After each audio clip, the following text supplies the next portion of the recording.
बिस्मिल्लाहिर्रहमानिर्रहीम। अस्सलामुअलैकुम दोस्तों, उम्मीद करती हूँ कि आप खैरियत से होंगे। Welcome back my YouTube channel amazing recipe. तो आज हम आपके लिए नींबू और हरी मिर्च का अचार लेकर आए हैं। ये बहुत टेस्टी बनता है। इसको आप दाल चावल के साथ खा सकते हैं, पराठे के साथ, और बहुत टेस्टी लगता है। वैसे तो नींबू के बहुत ज़्यादा फ़ायदे हैं, लेकिन ये अगर आप एक नींबू रोज़ खाएँगे तो अपना वेट कम कर सकते हैं। तो इसके लिए जिन चीज़ों की ज़रूरत है आप देख सकते हैं। आपको स्टेप बाय स्टेप देखेंगे। या पहले स्टेप में हम इसको मसाला लगाएंगे। अब आपने कोई सा भी बर्तन खुले मुंह वाला ले लेना है। आपने इस बात का ध्यान रखना है कि ये गीला ना हो, बिल्कुल खुश्क होना चाहिए। यहाँ मैंने 1 किलो नींबू लिए थे। आपने ऐसे काटने हैं 2 टुकड़ों में। अगर आप चाहें तो 4 टुकड़े भी कर सकते हैं। इस तरह आपने सारे नींबू काट लेने हैं। इसको हमने पहले धोकर सुखा लिया था। नींबू को इसका पानी खुश्क कर लिया था। हरी मिर्चों को भी हमने ऐसा ही किया था। हमने हरी मिर्च को दरमियान में से 2 हिस्सों में काट लिया था, ताकि नमक और जो मसाले हैं डालेंगे इसके अंदर चले जाएं। यहाँ हम इसे मिक्स करेंगे। इसी दौरान अगर आप मेरे चैनल पर नए हैं तो प्लीज़ मेरे चैनल को सब्सक्राइब ज़रूर कर दीजिएगा। यहाँ मैंने 1 पाव मिर्ची ली थी, और यहाँ अब इसमें मैं ऐड कर दूँगी 5 टेबल स्पून। यहाँ मैंने हल्दी ली है, ये मैं इसमें ऐड कर दूँगी। हम इसको अच्छी तरह मिक्स करना है। आपने चम्मच की मदद से या कोई लकड़ी की डोई वगैरह या चम्मच की मदद से अच्छे से मिक्स कर देना है। और चले जी, अब हम इसमें ऐड करेंगे नमक। यहाँ मैंने नमक 4 टेबल स्पून नमक लिया है, ये मैं इसमें ऐड कर दूँगी। यहाँ हम सारे मसाले अलग अलग डालेंगे। पहले हम नमक मिर्च और हल्दी ऐड करेंगे, उसके बाद हम दूसरे मसाले शामिल करेंगे।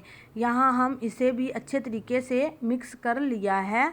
करने के बाद यहाँ अब मैं इसमें ऐड करूँगी लाल मिर्च पाउडर का। यहाँ मैंने 1 टेबल स्पून लाल मिर्च पाउडर का लिया है, और इसको भी हम अच्छे तरीके से मिक्स कर लेंगे। आपने सारे मसाले एक साथ नहीं ऐड करने, आपने बिल्कुल अलग-अलग ऐड करने हैं। चले जी, अब हम इसमें ऐड करेंगे सौंफ। यहाँ मैंने सौंफ ली है तकरीबन 2 टेबल स्पून, और यहाँ मैंने ली है कलवंजी तकरीबन 2 टेबल स्पून। आपने ये वाले मसालों की क्वांटिटी एक जैसी ही रखनी है। यहाँ मैंने इसमें ऐड कर दिया है मेथी दाना, वो भी हमारा 2 टेबल स्पून ही था। यहाँ हम ऐड करने के बाद इसे अच्छे तरीके से मिक्स कर लेना है। करने के बाद यहाँ मैंने तेल लिया है तकरीबन ½ कप, ये मैं इसमें ऐड कर दूँगी। और आपने कोई भी मसाले को पीसना नहीं है। कोई भी मेथी दाना, कलवंजी, हमने इसको बिल्कुल नहीं पीसना, इससे हमारे अचार का जायका नहीं आएगा। और यहाँ हमने इसे अच्छे तरीके से मिक्स कर देना है। अगर आपके पास अचार पड़ा हुआ है तो आपने अचार खा लिया है, और इसका मसाला जो आपके पास पड़ा हुआ है, हम तो ऐसा करते हैं कि अगर मसाला बच जाए तो तेल भी उसमें होता है। हम नींबू और हरी मिर्चों को ऐसे ही नमक हल्दी लगाकर मसाले में डाल देते हैं। तेल और मसाले डालने की भी ज़रूरत नहीं पड़ती। नए बनाने वाले को तेल और मसाले की ज़रूरत पड़ती है। अगर आपके घर मसाला बचा हो तो आप उसमें डाल लें, बहुत अच्छा बनेगा। तो इसको हमने अच्छी तरह मिक्स कर लेना है। आपने ये गलती हरगिज़ नहीं करनी कि आपने मिर्चों को ऐसे ही डाल देना है। आपने नमक से भरकर मिर्चों को डालना है, ताकि जौन सी मिर्चों की कड़वाहट है वो ख़त्म हो जाए। आपने कोई सा भी जार ले लेना है, या शीशे का कोई भी बर्तन डाल देना है। आप इसे इजीली 2 से 3 माह तक खा सकते हैं।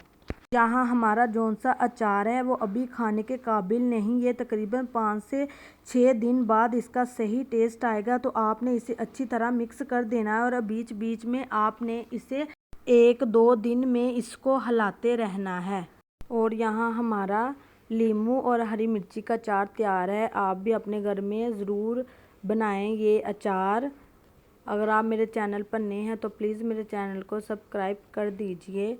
अगर वीडियो पसंद आए तो लाइक करें, शेयर करें, और यहाँ मिलेंगे एक नई रेसिपी के साथ। तब तक के लिए अल्लाह हाफिज़।